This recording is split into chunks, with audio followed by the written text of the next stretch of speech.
Bienvenue à cette émission Appel d'horreur.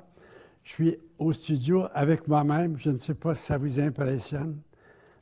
Je voudrais vous parler de la famille. Est-ce que votre famille est une famille heureuse? J'entends la réponse oui, non. Est-ce qu'on aimerait changer de famille? C'est pas sûr. Qu'importe, on parle de la famille.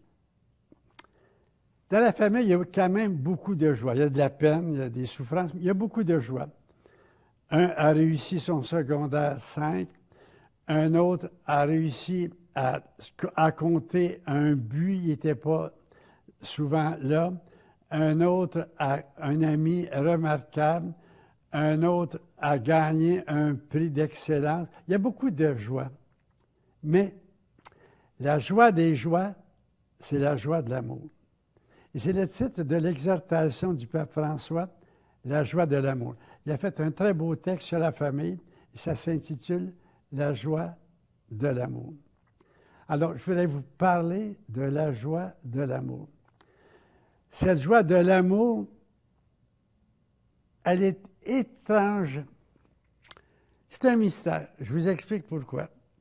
Deux frères se chicanent tout le temps. À propos de tout, il n'y a jamais d'accord. Puis pourtant, ils sont inséparables. Un ne pourrait pas quasiment survivre sans l'autre. Allez m'expliquer ça. Ils se chicanent tout le temps, ils sont toujours ensemble, ils sont inséparables. Ils actualisent le proverbe africain dans la forêt, quand les branches se querellent, les racines s'embrassent. C'est beau. Dans la forêt africaine, quand les branches se querellent, les racines s'embrassent. Il y a une profondeur qui fait que si l'un mourait, l'autre serait inconsolable. Pourtant, ils se sont tapés dessus pendant toute leur vie. Il y a un exemple encore plus fameux de cette joie qui est un mystère. C'est le retour de l'enfant prodigue. Quand le père l'a vu de loin, amaigri, en guenille, le père ne s'est pas dit « Oh, oh, oh, lui, il revient parce qu'il a faim. » Normalement, ça aurait dû être sa réflexion. Il n'est pas revenu de lui-même, il n'a pas eu le choix, il mourrait de faim. Est-ce que je l'accueille? Vous voyez, le père aurait pu penser à tout ça. Est-ce que je l'accueille? En le voyant, je vais dire, « Ouais, tu as passé au tordeur, je te l'avais dit, où est-ce qu'il cache que je t'avais donné? » Le père n'a pas raisonné. Ça là, ça sent le père de famille. Quand il l'a vu de loin, il a écouté son cœur. Et en écoutant son cœur, non pas sa raison, non pas de bon sens, il est couru se pendre à son cou puis à le couvrir de baisers. Moi, je trouve que ça n'a pas d'allure. Puis là, en voyant ses guenilles au serviteur, vite, vite, le plus bel habit, en voyant ses souliers tout maganés, les plus beaux vêtements, l'anneau au doigt, il te l'a regrayé comme jamais. Avec une joie, puis là, on tue le veau gras, puis sans attendre, c'est le gros party.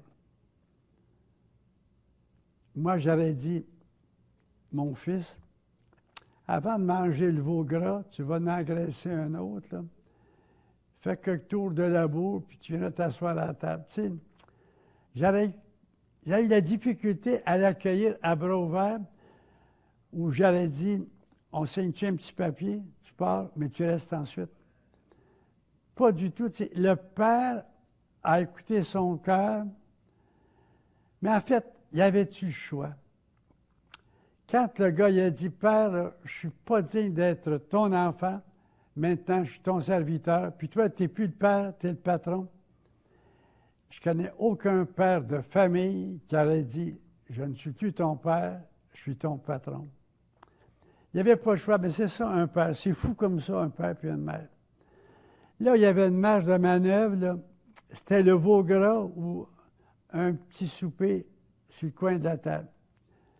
il n'était pas libre de l'accueillir. C'est ça, un père. Mais c'est pas tout.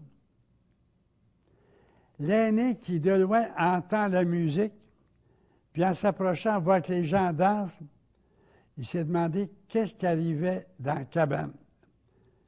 Il fait venir un serviteur. « Veux-tu me dire qu'est-ce qui se passe? » « C'est ton frère qui est revenu. Ton père pensait qu'il était mort. Il est vivant. » Là, je comprends la colère de l'aîné. Ils ont commencé à manger le veau gras alors que lui n'était pas revenu des champs. Là, il fait une de ses colères, puis pas à peu près. Le père sort. Puis là, il fait une tirade au bonhomme. Je t'ai servi tout le temps de mon mieux. Tu ne m'as jamais donné un chevreau pour fêter avec mes amis. Puis là, il n'a pas dit « mon frère », c'est ton fils que voilà, qui a gaspillé ta fortune avec des femmes, des prostituées. Moi, là, je comprends la colère de l'aîné. Ce que le père a fait, ça n'avait pas de bon sens. Le père, écoutez-moi bien, là, le père a eu plus de joie en accueillant ce bonhomme en guenille qui n'avait jamais eu autant de joie avec l'aîné. Expliquez-moi ça. Jamais qu'il avait pris l'aîné par le cou, puis l'avait couvert de baisers, puis avait exprimé sa joie comme ça, jamais. Le fiston qui était parti avec l'héritage. Tu sais, quand il a demandé sa part d'héritage, là, ça veut dire le bonhomme, t'es mort. Tu sais, on donne l'héritage à la mort. Implicitement, ça veut dire tu n'existes plus pour moi. C'est pas tout. Il a gaspillé l'héritage en folie. Donc, il a comme tué le père 2 fois. Quand on prend soin d'un héritage, il y a au moins quelque chose du père, de ses travaux, de ses sueurs qui demeure. Mais non, il gaspille. C'est comme s'il avait tué 2 fois le père. Puis le père l'accueille avec une joie qu'il n'avait jamais ressentie avec l'aîné. Expliquez-moi ça. Puis Jésus fait un petit commentaire hein, à l'occasion d'une autre parabole dans le même chapitre, Luc chapitre 15. C'est la brebis là, perdue. Il laisse en danger 99 brebis pour aller à la rencontre, j'ai envie de dire, de la sacrée brebis qui avait fait à sa tête et qui était partie du troupeau. Moi, si j'avais été son berger, la brebis serait revenue au bercail défrisée. Puis elle serait venue sur son 4x4. Mais non, il la met sur son épaule. J'ai mon voyage. C'est pas tout. En arrivant, convoque amis et voisins. Puis là, il met la brebis sur le spot, puis le gros party. C'est plus fou que ça. Là. Et j'imagine les 99 autres brebis, les smats, qui ont vu le spectacle, ils ont dû dire, demain matin, c'est go, chacun de notre bord. Tu sais, ça n'a pas de bon sens, c'est fou. Et puis Jésus d'ajouter, pour que ça soit clair, moi, quand j'entends ça, il n'y a plus de joie au ciel pour un seul pécheur qui se convertit que pour 99 justes bien comptés qui n'ont pas besoin de conversion. Moi, je trouve que c'est du délire. Il n'y a plus de joie au ciel pour un pécheur qui se reprend en main que pour 99 qui n'ont pas besoin de... Mais en réfléchissant à ça, savez-vous ce qui m'est venu à l'idée? Parce que des fois, je viens avec quelques idées. Quand on pense à notre passé, là, dites-moi, qu'est-ce qui nous vient à mémoire? Nos bêtises. J'aurais pas dû dire ça. J'aurais pas dû choisir ça. J'aurais pas dû prendre cette décision-là. Ce qui nous vient, là, c'est toujours nos sottises. En tout cas, dans mon cas, c'est comme ça. Et je présume, parce que je vous écoute, puis vous ne dites rien, ça doit être comme ça. Quand notre passé nous rattrape, puis nous rattrape tout le temps, on a fait des sottises, des bêtises. Bon, on a fait plus ou moins exprès, bon. Mais ça nous poursuit, puis ça nous hante, puis là, la culpabilité, puis j'aurais pas dû. Va donc rattraper les gens à qui tu as fait du mal. Moi, là, ce qui m'a mis enfin en paix avec la culpabilité, c'était ce passage de Paul, le passage de Jésus. Si moi, ayant fait des bêtises, je me suis comme ressaisi, ces mêmes bêtises, je ne les fais plus. Moi, là, ce qui m'a réconforté, c'est de penser que ma bêtise, que j'ai corrigée, a créé plus de joie dans le cœur de Dieu que mes autres conduites qui étaient correctes. Moi, j'ai cherché pendant des années comment guérir de la culpabilité. Je l'ai enfin trouvé après des années. C'est ce passage de Luc, chapitre 15. Il n'y a plus de joie au ciel pour un pécheur qui se convertit. Alors, moi, j'ai eu des conduites bonnes puis des pas bonnes. Les bonnes, j'ai envie de gonfler un peu puis de mettre mes bretelles à l'avant. Mais de penser que mes pas bonnes, que je regrette, que je ne refais plus, que ces conduites-là, que ces actes-là ont fait plus de joie que mes belles conduites. Me comprenez-vous? Il n'y a rien à comprendre. Mais c'est comme réconfortant. La joie dans la famille, c'est un mystère. Ça déroute la raison. Ce n'est pas quelque chose qui est complètement désaligné, mais c'est quand même étonnant. Ça dérange tellement ma raison que ça la met en colère, la colère de l'aîné qui revient.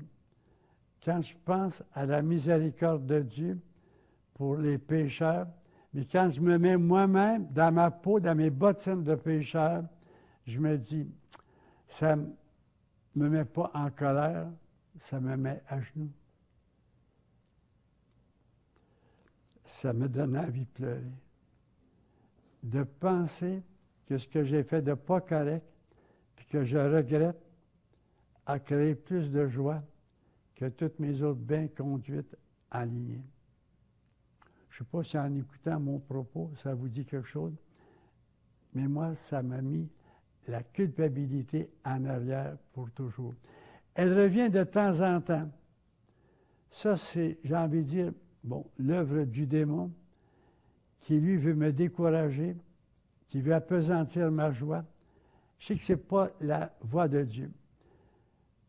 Quand la mémoire me revient de mes sottises, tout de suite, je réagis. Gloire à toi, mes sottises. Gloire à vous, mes sottises. Vous avez tellement enchanté le cœur de Dieu. La joie dans la famille, avec la parabole de l'enfant prodigue, c'est une joie à mystère. Moi, je vois des parents qui ont eu des enfants impossibles. Ces enfants impossibles se sont ressaisis, mais ils ont eu plus de joie avec l'enfant impossible qui s'est ressaisi qu'avec les 4 autres qui ont toujours été bien corrects, bien alignés. Allez-vous retenir ça? La joie dans la famille, c'est un mystère. Quel merveilleux mystère. C'est pour ça que quand on va arriver devant le bon Dieu, puis qu'on va lui mettre à décliner nos sottises, je vais avoir un petit sourire. Si tu savais comme ça m'a fait sourire. Et j'aimerais donc que l'on puisse avoir en tête, là, en mémoire, là, cette parabole. La joie dans la famille, un mystère. Puis c'est en plus un miracle. Il y a tellement d'éléments, de facteurs de désunion dans la famille. En parlant de facteurs, une femme a eu des jumeaux. Elle a demandé au docteur, comment ça se fait que j'ai 2 enfants? Elle dit, il y a plusieurs facteurs. Elle dit, oh, c'est sacré facteur. Il y a tellement d'éléments pour nous diviser. Un jour, on a dépassé notre pensée. Une autre fois, ça a été un malentendu. Une autre fois, on était bien pressé, puis l'enfant voulait nous parler. On préfère un peu plus un enfant qu'un autre. Enfin, il est plus facile. un enfant devient malade ou un parent devient malade et la maladie change le caractère. Hein. Il y a tellement d'éléments qui font jouer les cordes sensibles.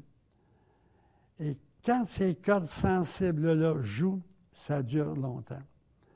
Si un parent, à un moment donné, dans un moment d'impatience, a dit une chose comme celle-ci, j'ai un exemple, un enfant à 4 ans était très obéissant à son père, mais un jour, je ne sais trop pourquoi, il a passé un peu à côté de sa volonté et le père lui a dit, « Toi, dans ta vie, tu ne feras jamais rien de bon. » L'enfant a oublié ça, mais pas le corps. Et à 63 ans, je l'ai connu, c'était un religieux, il avait besoin d'un psychologue. Ces blessures de famille, ça dure et ça sépare. Un enfant ne te parle plus, tu ne sais même plus pourquoi. Quelle souffrance. Alors, la vie de famille, c'est un miracle. Ce n'est pas seulement un mystère, c'est un miracle. Et quelle est la source la plus courante qui fait qu'il y a une division dans la famille? C'est la sacrée comparaison. Regarde ton grand frère. Regarde ta petite sœur. Alors que chaque enfant est unique, parce que chaque enfant a été conçu dans l'amour. Benoît XVI nous dit, Dieu, là, il a pensé à chacun de nous. Moi, là, avant les siècles, avant la création du monde, moi, comme chacun de vous, on est le fruit d'une pensée de Dieu. Dieu nous a pensé. Puis, il y a des milliards d'hommes et de femmes dans le monde, et chacun est unique parce que chacun est pensé par l'amour. Quand je vais arriver au ciel, moi, chacun de vous, là, des milliards d'hommes et de femmes, vous comprenez, des milliards d'hommes et de femmes vont réagir. Oh, je ne sais pas si je devrais dire ce qu'ils vont dire. Enfin, risquons. Ils vont dire, Gérard, tu nous manquais. Tu nous apportes quelque chose qu'on n'avait jamais eu. De penser à ça, là, que moi, que vous, que chacun de nous est un enfant unique, une pensée de Dieu, soit dit en passant. Ça a l'air de rien, ça, mais c'est donc révolutionnaire. Aristote dit, qu'est-ce qui se passe dans la pensée de Dieu, Aristote? Il dit, Dieu, il pense à lui. En d'autres mots, l'intelligence puis l'intelligible, c'est pareil. Dieu, il pense à lui. Moi, j'ai appris ma théologie avec Thomas d'Aquin, qui, lui, s'était fait le disciple d'Aristote. Dieu pensait à lui. C'est donc pas l'Évangile. Dieu ne pense pas à lui, il pense à moi. Il pense à chacun de nous. Puis en pensant à chacun de nous, on est unique. Dire que moi, chacun de nous, dans des milliards d'hommes et de femmes qui ont été là puis qui s'en viennent, on est unique. Alors, vous comprenez que quand je compare un enfant à un autre, il n'est pas unique, là. Il est une réplique un peu de l'autre. Son modèle, c'est les autres. Quand je vais arriver devant le bon Dieu, là, il ne me dira pas, Gérard, pourquoi tu n'es pas comme Jean de la Croix? Il va me dire, pourquoi tu n'es pas toi? Chacun de nous étant unique, on ne peut pas faire aucune comparaison. Et que j'aimerais que les parents qui m'entendent, là, soient attentifs. On n'a pas le droit de comparer un enfant à un autre. Mais c'est donc un travers universel. C'est pas possible comment, à l'école, dans la société, on est toujours à l'état de comparaison, puis on prend le meilleur. C'est pas possible. Alors, l'enfant qui a été comparé, là, savez-vous ce qui arrive? Il ne peut pas décider par lui-même ce qui est bon, ce qui n'est pas bon. Il faut qu'il y ait l'approbation du grand frère ou l'approbation d'un des parents à qui on l'a comparé. Il n'a pas le droit d'être lui-même. Puis, s'il y a quelque chose de travers, il est le seul responsable. L'autre à qui il a été comparé, il est pour rien. Vous comprenez que c'est dur à porter? Je suis le seul responsable. Tout est de ma faute intégralement. Ça veut dire que moi, je ne peux pas prendre d'initiative sans l'approbation de l'autre. Puis je dois me sentir coupable de tout, alors que c'est souvent des troubles partagés.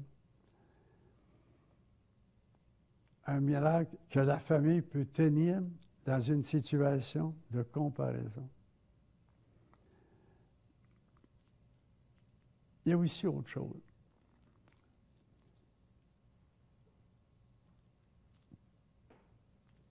L'amour excuse tout. C'est quelque chose que je pense souvent.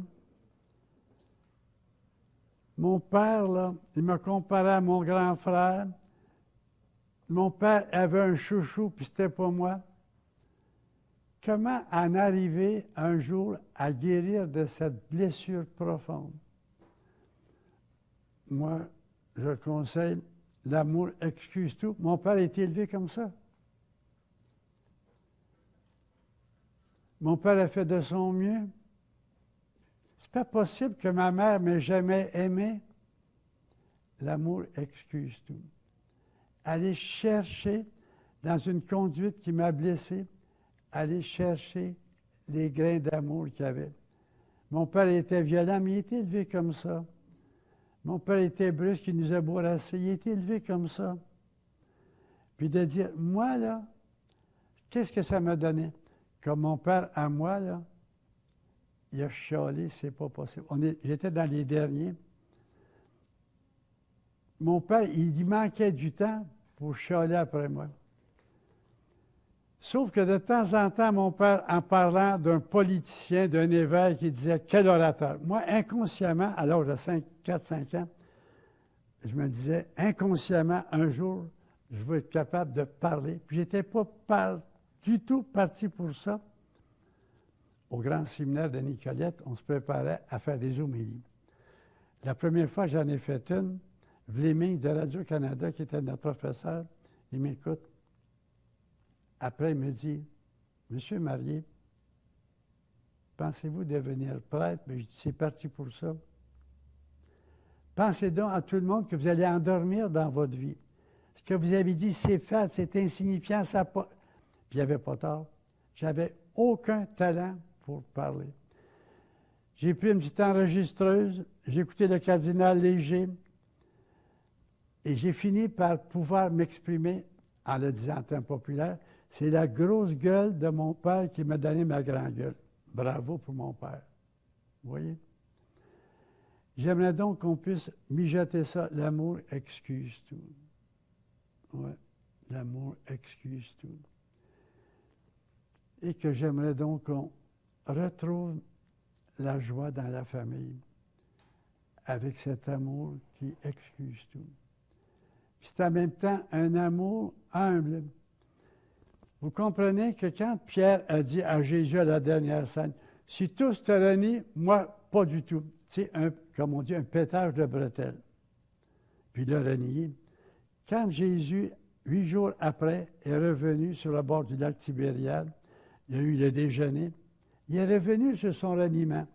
Moi, j'allais dire à Pierre, « Pierre, matin, le coq t'a pas réveillé trop de bonne heure et j'aurais été baveux. »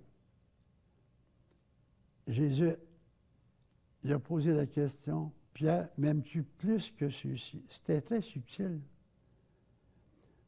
Avant la mort de Jésus, quelle question? C'est sûr que je t'aime plus? Là, il a dit, « Tu sais que je t'aime. » Il avait pris sa leçon. Si tous te renient, moi, Pierre, m'aimes-tu plus que ceci? Quand Jésus est descendu de son procès avec les grands prêtres, il a regardé Pierre, qui venait de le renier. Pierre est parti en pleurant. Quel était le langage de Jésus? Qu'est-ce que son regard a dit à Jésus? S'il lui avait dit Pierre, si son regard avait dit, je te l'avais dit, il s'allait se pendre. Il s'est mis à pleurer. Son regard à Jésus, de Jésus à Pierre, c'est Pierre, m'aimes-tu?